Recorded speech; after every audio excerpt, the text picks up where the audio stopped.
Please open your Bibles to Nehemiah chapter 4, verses 16 to 23. Nehemiah 4:16 to 23. But allow me to read only from verses 16 through 20. So it was from that time on that half of my servants worked at construction, while the other half held the spears, the shields, the bows, and wore armor. And the leaders were behind all of the house of Judah. Those who built on the wall and those who carried burdens loaded themselves so that with one hand they worked at construction and with the other held a weapon. Every one of the builders had his sword girded at his side as he built, and the one who sounded the trumpet was beside me. Then I said to the nobles, the rulers, and the rest of the people, the work is great and extensive, and we are separated far from one another on the wall. Wherever you hear the sound of the trumpet, rally to us there. Our God will fight for us. I pray, may the words of my mouth and the meditation of my heart be pleasing to you, O Lord, my rock and my redeemer. Amen. Our God will fight for us, united under His banner. Mga minamahal kong kapatid, dapat po nating tandaan na ang gawain ng iglesia ay hindi po ginagawa ng mag-isa. Mula pa po sa simula't simula, doon sa lumang tipan, tinawag ng Diyos ang isang bayan, hindi lang mga magkakahiwalay na individual para sa Kanya. Dito po sa Nehemiah 4:16 to 23, makikita natin ang malinaw na larawan ng pagtutulungan sa gitna po ng pagsubok, sa gitna ng malinaw na banta sa kanilang buhay. Ang bayan ng Diyos ay nagtatayo ng walls of Jerusalem. Hindi bilang mga magkakahiwalay, magkakawatak-watak na manggagawa, kundi bilang isang nagkakaisang community. Nagbabantayan po sila sa isa't isa.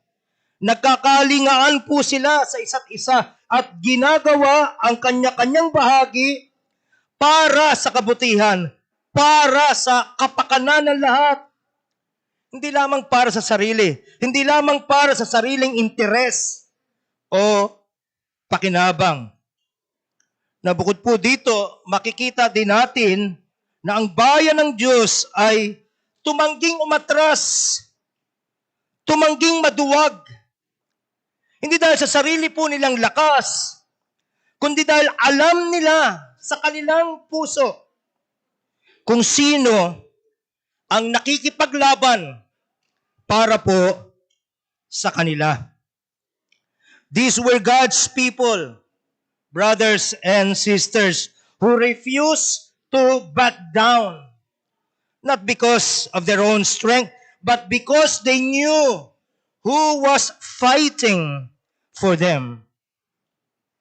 Hence, God's people were rebuilding the walls of Jerusalem, not as isolated individuals, but as one united community, looking out for one another, caring for each other, and doing their part for the collective good and well-being of all. They labored to fulfill God's purpose and will, not merely for personal interest, benefit, or gain. Nawa po makita natin ang sarili natin sa ganito ding tanawin. Napakagandang tignan. Sabi ng aklat ng mga awit, kung ang magkakapatid ay nagkakasama-samang nagkakaisa. Noon pong nakaraang linggo, ilang kapatiran sa atin ang dumalaw sa Bukawi upang makiramay kay Sister Maricel Navarro sa pagpanaw ng kanyang ama. Ayon sa kapatid na Maricel, hindi na raw niya tayo inibisuhan na pumunta doon sa kanila dahil ayaw niyang tayo'y maabala pa. Lalo't malayo po ang bundukan, sabi niya, para sa atin. Ngunit sinabi namin sa kanya, hindi pwedeng hindi kami pumunta. Dahil ganito ang tunay na kahulugan ng pagkakapatiran. Nagdadamayan, nagkakalingaan, nagtutulungan, tinatangka, tangkain man lang, nabawasan ang bigat ng pasan ng iba, lalong-lalo na sa panahon po ng pangangailangan. Hindi tayo basta nagkikipit balikat at hinahayaan, pinababayaan ng kapatid kahit siya ay nakikita na nating nahihirapan. This is what true fellowship means, brothers and sisters. Bearing one another's burdens, loving one another sincerely, and serving each other in times, especially in times of need, just as Christ has called us to do. You see, if there's one thing we must remember from this passage, it is this. It reminds us that God does not call us to fight alone. We don't have to battle in isolation. Hindi natin kailangang harapin ng mag-isa ang mga hamon sa ating buhay. Hindi natin kailangang haraping mag-isa ang mga hamon sa ating pananampalataya. He calls us, brothers and sisters, to unite under His banner, to labor with His God-given purpose, and to trust that He indeed fights for us. So it was, verse 16, Nehemiah 4. So it was from that time on, that half of my servants worked at construction, while the other half held the spears, the shields, the bows, and wore armor. And the leaders were behind all of the house of Judah. Those who built on the wall and those who carried burdens loaded themselves, so that with one hand they worked at construction, and with the other held a weapon. Every one of the builders had his sword girded at his side as he built, and the one who sounded the trumpet was beside me. Grabe po, mga kapatid, ang eksena rito. Nai-imagine po ba ninyo sa isip nyo kung papaano ito, anong itsura nito? Kitang-kita po kasi ang pagtutulungan at ang pagkakaisa ng lahat dito. Bagamat may clear and present danger, uusapan namin ni Ma'am Tess kanina, marami kayang dadalo. Kasi yung ulan, clear and present danger, quote-unquote. Amen. Pero bagamat may clear and present danger sa kanilang buhay, malinaw ang plano ni Nehemiah. Habang abala ang ilan sa pag-aayos ng pader, may mga nakatalaga naman bilang bantay. Handa nilang ipagtanggol ang kanilang mga kasama sa oras ng panganib. Kapansin-pansin din po na kahit ang mismong mga nagtatrabaho ay handa rin sa laban. Hindi sila naging sobrang kampante at hindi basta pinagkatiwala sa iba ang proteksyon. Kaya maging yung mga nagtatrabaho, may hawak din po silang sandata bilang panangga sa kanilang sarili at panangga para sa kapwa nila. Sakaling ito po ay kailanganin. In the same way, brothers and sisters, God has designed the Christian life to believe within the context of the church community. where mutual dependence, encouragement, and accountability reflect His grace and uphold His purposes.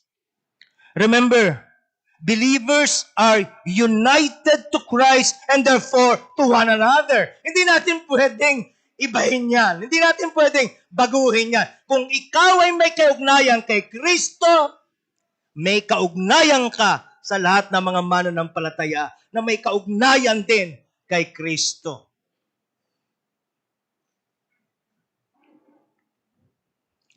That's why we need each other. Nilikha ng Diyos na gayon. Maaaring gusto mong isipin na hindi mo kailangan ng mga kapatid, pero nilikha ng Diyos na gayon. Kailangan natin ang isa't isa sa konteksto ng church community. Again, that's why we need each other to reflect the fullness of Christ's character and mission. Now moving on, verse 25, that there should be no schism in the body, division in the body, but that the members should have the same care for one another. 1 Corinthians 12, verse 25. And if one member suffers, all the members suffer with it. And or if one member is honored, all the members rejoice with it. Now you are the body of Christ and members individually. Corporately, tayo ang katawan ni Kristo. Pero yung corporate body ay binubuo ng individual na mga miyembro na bawat isa'y mahalaga. Amen? Walang hindi mahalaga na idinagdag ng Panginoong Diyos sa iglesia. Somebody told me the other day, Pastor, wala ako sa Sunday, baka hanapin mo ako. Sabi ko, pusa man, hinahanap, ikaw pa kaya? Ibig sabihin, mas mahalaga ka. Walang kasing halaga ang bawat kapatid sa iglesia. At yun lang tayo ay nandito, presente, nagdadala yun ng lakas sa iba. Huwag nating isipin, huwag tayong padaya sa pag-iisip. Hindi naman nila ako kailangan. Hindi naman nila ako hinahanap. Yun yung isang malaking kamalian na marahil ay napaniwala na tayo. Erase, sabi nga ng mga bata. Erase. Moreover, brothers and sisters, we also believe in the doctrine of the perseverance of the saints, which teaches the true believers will endure to the end. But God uses means to accomplish this. And one of those means is Christian fellowship or the communion of the saints. Naniniwala tayo na bawat mananampalataya ay magtitiis hanggang wakas, pero hindi nangyayari yon sa vacuum. May mga kasangkapan siya at isang kasangkapan upang tayo makapagpatuloy ay ang community life natin kasama ang kapwa natin mga mananampalataya. Opo, muli, ang tunay na mananampalataya ay magpapatuloy at mananatili hanggang wakas. Iniingatan po kasi tayo ng ating Panginoon. Yan mismo yung tinatawag nating preservation of the saints. Perseverance of the saints and preservation of the saints. Ngunit mangyayari ito sa konteksto po ng ating buhay bilang isang community. Kung saan tayo ay nag-aaralan sa isa't isa. Muli, nagpapaalalahanan sa isa't isa. Nagkakalingan sa isa't isa. Nagdadamayan sa pasan ng bawat isa. Gaya ng nakita natin sa panahon ni Nehemiah. Sabi po ng Hebrews 3:13, ito yung patunay na kailangan natin ang isa't isa para tayo makapagpatuloy hanggang wakas. Hebrews 3:13, but exhort one another daily, while it is called today, lest any of you be hardened through the deceitfulness of sin. So therefore, ang antidote po sa pagtigas ng puso dala ng kasalanan ay ang ating pagpapalalahanan sa isa't isa. Mapagwawagian tayo ng kaaway. Madali tayong mapangibabawan ng tukso kung tayo lamang pong mag-isa. Sanctification, brothers and sisters, therefore, is not a solo journey. Believers are called to build one another up in love and in truth. Ayon nga po sa Ephesians 4:15-16, lumalago po ang katawan ni Kristo kailan? Kapag bawat bahagi ay gumaganap ng tungkulin nito. Amen. So hindi lamang yung nangangaral dito, kundi ang bawat isa. Ang sabi ko nga, every time na pupunta kayo dito, umaasa kayo, may tatayo, mangangaral, magpapakain sa inyo ng salita. Well, ganun din naman yung tumatayo dito, umaasa na may pakakainin siya. At kung paanong inaasahan nyo rin na, bakit wala si pastor? Sumakit yung kalingkingan. Ano ba yan? Sumakit lang ang kalingkingan nawala na. Di ba pwede rin nang ibalik nung nangangaral dito yon? Bakit wala si kapatid na ganon? Sumakit po ang kuko. Di pwede rin sabihin nung nangangaral, ano ba yan? Nakukuha ninyo? Mutual po, mga kapatid, ang pagpapalakasan sa isa't isa. Mutual po yan. Meanwhile, the image of builders carrying swords as they work on the wall powerfully illustrates the tension between building and defending. And in the Christian life, brothers and sisters, we too are called to serve faithfully while remaining vigilant against spiritual dangers. As Ephesians 6:13 reminds us, therefore take up the whole armor of God, that ye may be able to withstand in the evil day, and having done all, to stand. Discipleship, brothers and sisters, is not passive. It requires effort. It requires vigilance. Each person in our passage had a role and didn't rely on others to stay alert for them. O ganun din po sa atin, mga kapatid. Tungkulin nating ingatan at alagaan ang ating sariling kalagayang espiritual at ang ating kaugnayan sa Diyos at hindi umasa lamang sa iba upang tayo'y alagaan, paalalahanan at turuan. Naalala nyo, kanina lamang, kahit yung gumagawa, may hawak ding sandata. Bakit? Sapagkat iniisip niya na maaaring siya ang malagay sa alanganin. So nakagayak din siya, hindi lamang para ipagtanggol ang kanyang sarili, kundi ang iba.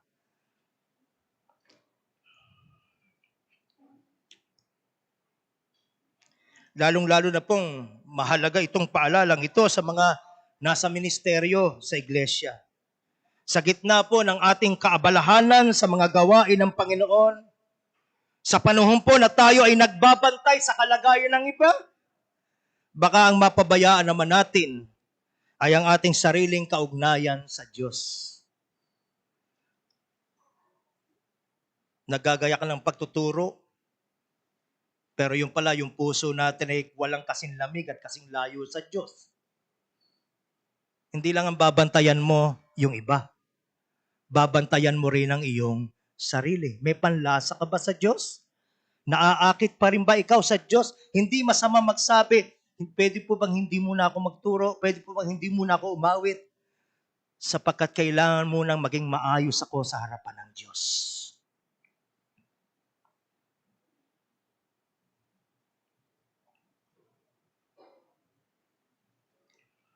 Pagka ito'y nagpatuloy po, maaaring mauwi sa pagkahulog natin sa kasalanan. Brothers and sisters, God makes His people holy. That's true. But He also calls us to keep pressing on. Philippians 2, work out your own salvation with fear and trembling. Let us remember, therefore, that spiritual vigilance isn't just a group effort. It's a personal responsibility for every believer. Sabi nga po ng 1 Timothy 4, take heed to yourself or watch your life closely. For in doing this, you will save both yourself and those who hear you. Mga tatay, kamusta ang lakad mo? Kamusta ang pamumuhay mo? May mga nakatanaw sa'yo. Mga nanay, kamusta kayo? Nagsisilbi po ba kayong halimbawa? Sa bawat pagkasalita natin, ito po ba'y may asin? May saysay? Mga anak, tuwing kayo papasok sa eskwela o papasok sa trabaho, ikaw ba'y ilaw na nagliliwanag? Mahalagang tanungin natin ito, mga kapatid. Dahil hindi tayo Kristiyano sa 4 lamang na sulok ng simbahang ito. Lalong dapat nating patunayan na si Kristo ang pinakamahalaga at ang utos niya'y batas na ating susundin pag tayo ay namumuhay sa labas.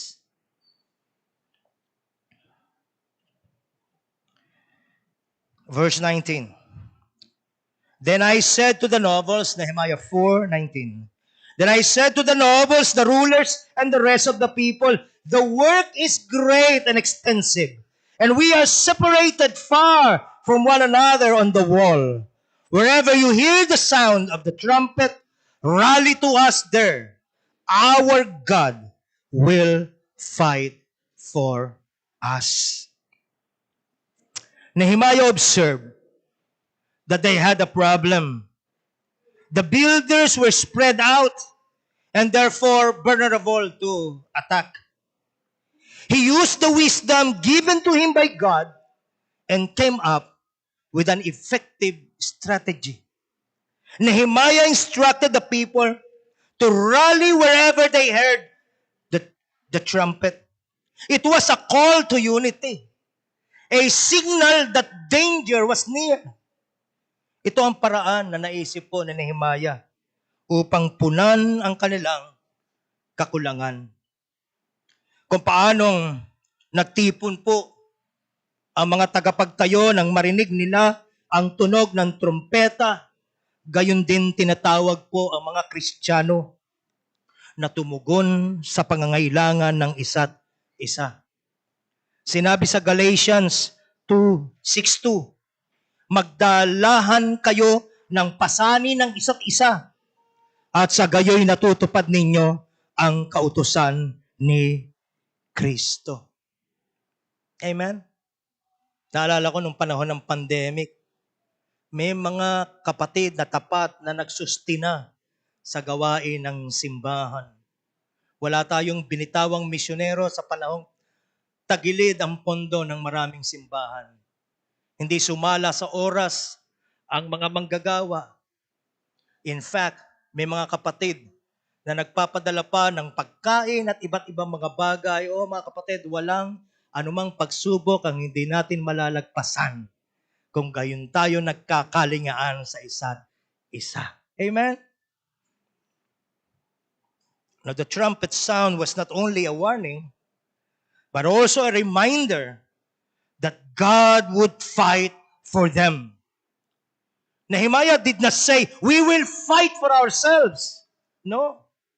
He declared, our God will fight for us. Now this echoes the truth that God is our ultimate protector. It also reminds us that our unity is not just horizontal, tao sa tao. Hindi, it's a vertical, rooted in trust that God is sovereign over every battle we may encounter. Kapag may pagsubok, ang simbahan ay hindi matatag dahil tayo ay naniniwala na mag-aalalayan tayo sa isa't isa. Hindi. Tayo matatag dahil pare-pareho tayo naniniwala that this God will see us through. He is able to sustain His people. Amen? Oh my. Do you remember what he said when he stood before the giant Goliath? He said, the battle is the Lord's. And in saying this, he was declaring that God is the source of power and the one who determines the outcome of every battle. Amen? Siya po ang ultimate determiner ng kung anong mangyayari sa bawat yugto ng ating buhay. Naalala niyo palagi kong kwento, nung ma-diagnose na ako ay may kidney problem, chronic kidney disease, somebody told me na mayroong kasabay akong na-diagnose sa San Ildefonso. Ang tangi namin pagkakaiba, nang malaman niya na siya ay mayroong kidney problem, nag-suicide siya. Nang malaman ko ako ay may kidney problem, umiyak ako sa Diyos. Now, kung pareho yung pag-iisip, wala nang pag-asa. Maaring wala na rin ako. Pero dahil ang Diyos ang ultimate determiner ng magiging wakas ng lahat ng bagay, may pag-asa. Amen? The battle is the Lord's.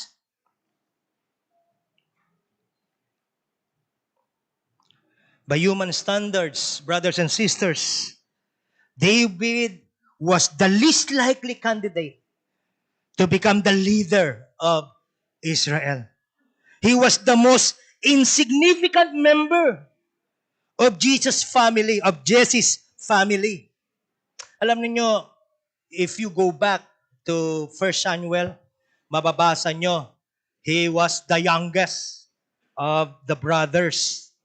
Now, if you trace that word back to its original, yung youngest, ang nakalagay doon, insignificant.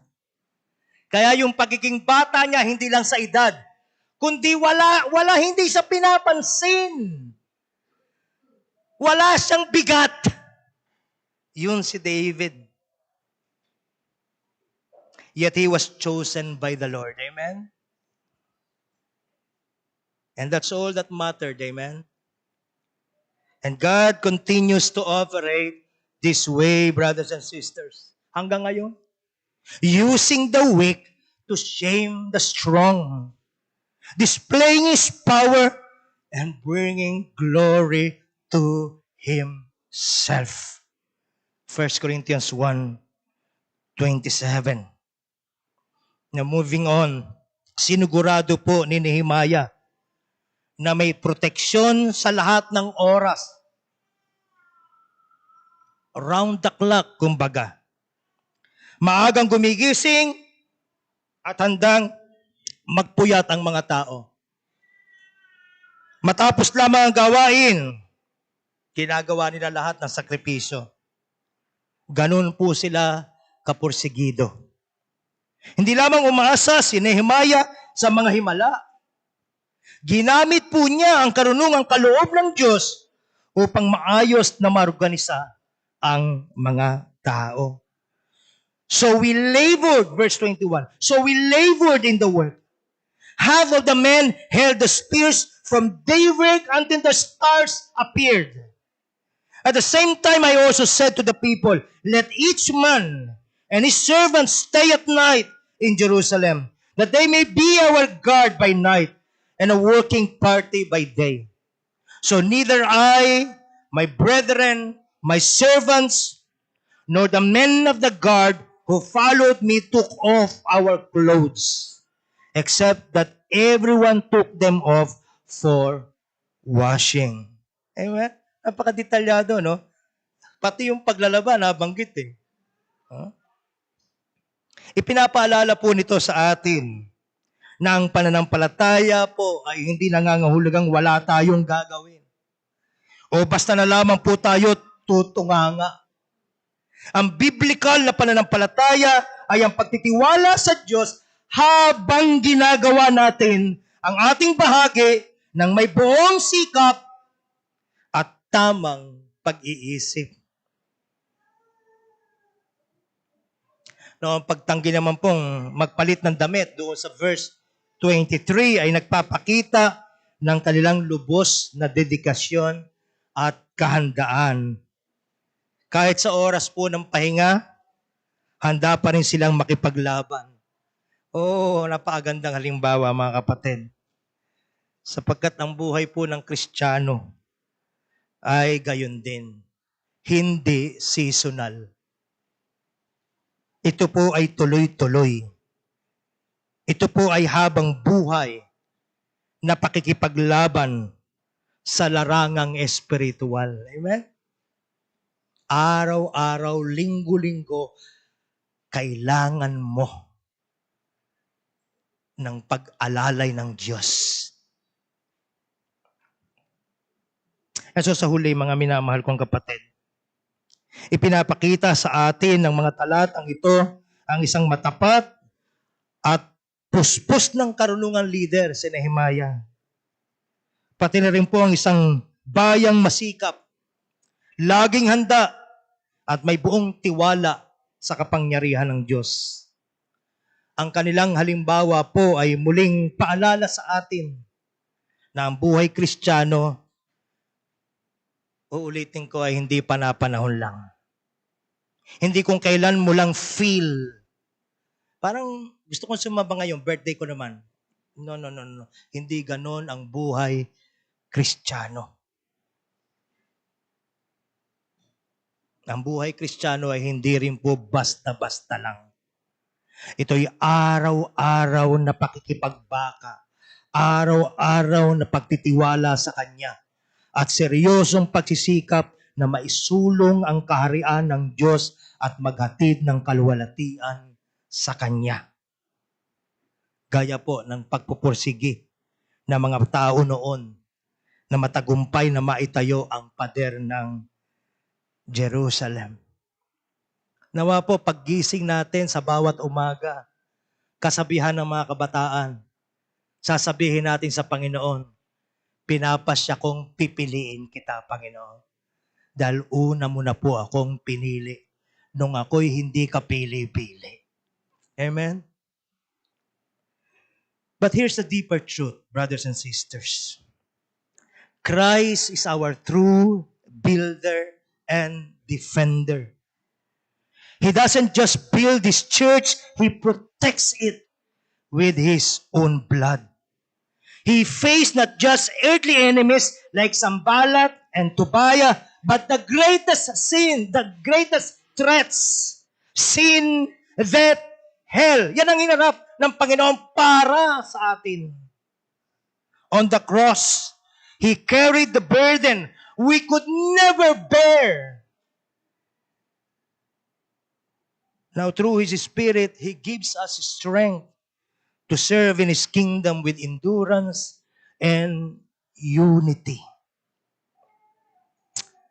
May our lives reflect the bold declaration of Nehemiah's generation. Our God will fight for us. And may we respond with faith, courage, and conviction, trusting that the one who began this good work in us will carry through to completion. So don't you ever give up. Magpatuloy ka. Humugot ka ng lakas. Kumuha ka ng encouragement mula sa komunidad ng iyong mga kapwa mananampalataya. Pero higit sa lahat, umasa kang ipagwawagi ka ng Panginoon.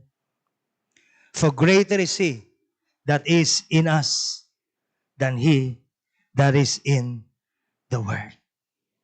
Pagkahandyan na ang tukso, may makapangyarihang mga kuko na gustong maghari laban sa atin.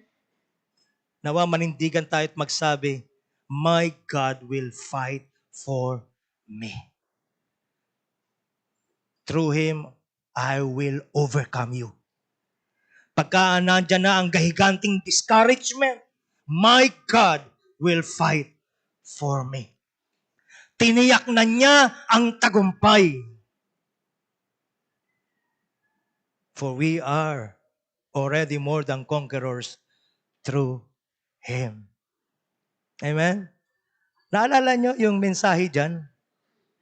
Kaya tayo more than conquerors dahil hindi lang natin napagtagumpayan ang lahat ng ito, kundi ginamit ng Panginoon ang lahat ng ito. The worst na pwedeng ibato sa atin. Ginamit pa ng Panginoon ang lahat ng ito para sa ating ikabubuti. Purihin ang kanyang pangalan.